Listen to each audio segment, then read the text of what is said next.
ஒரு நாள் ஒரு நரி கிணத்துல தவறி விழுந்துருச்சு. விழுந்த அந்த நரி யாராவது நம்மளை வந்து காப்பாற்றுவாங்களான்னு பார்த்துட்டு இருந்துச்சு. யாராவது என்ன காப்பாத்துங்க என்று நாள் முழுதும் நரி கிணத்துலையே மாட்டிக்கிச்சு. அப்போது அந்த பக்கம் ஒரு ஆடு வந்தது. ஆடு அந்த பக்கமாக வந்ததை பார்த்த நரி தந்திரமாக ஒன்று யோசிச்சுது. ஆடண்ணா இங்க வாங்களே என்று ஆட்டை பாசமாக கூப்பிட்டது நரி. அப்போது கிணற்றின் மேலே வந்து நின்ற ஆடு, என்ன நரி தண்ணிக்குள்ளே விழுந்துட்டியா அப்படின்னு கேட்டுச்சு. அதற்கு நரி, சேச்சே, நான் ஏன் தண்ணிக்குள்ள விழ போறேன்? நான் வேணும்னு தான் இறங்கினேன்.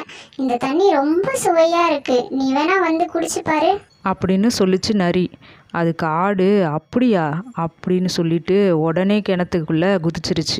நரி, இந்த தண்ணி ஒன்றும் சுவையாகவே இல்லையே, உன்னை நம்பி தண்ணியில் குதிச்சேன் பாரு, இப்போ எப்படி வெளியே போகிறது அப்படின்னு ஆடு கேட்டதுக்கு, நான் முதல்ல உன் மேலே ஏறி வெளியே போகிறேன், அப்புறமா கையை நீட்டுறேன், என் கையை பிடிச்சிக்கிட்டு வெளியே வந்துரு சொல்லிச்சு நரி.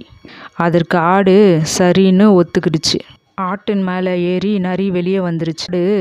சரி, கையை கொடு, என்னை சீக்கிரம் காப்பாத்து என்றது ஆடு.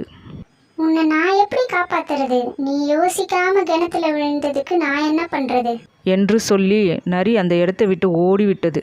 ஆட்டுக்கு அப்போதுதான் யோசிக்காமல் நரியை நம்பி தான் செய்த செயல் புரிந்தது.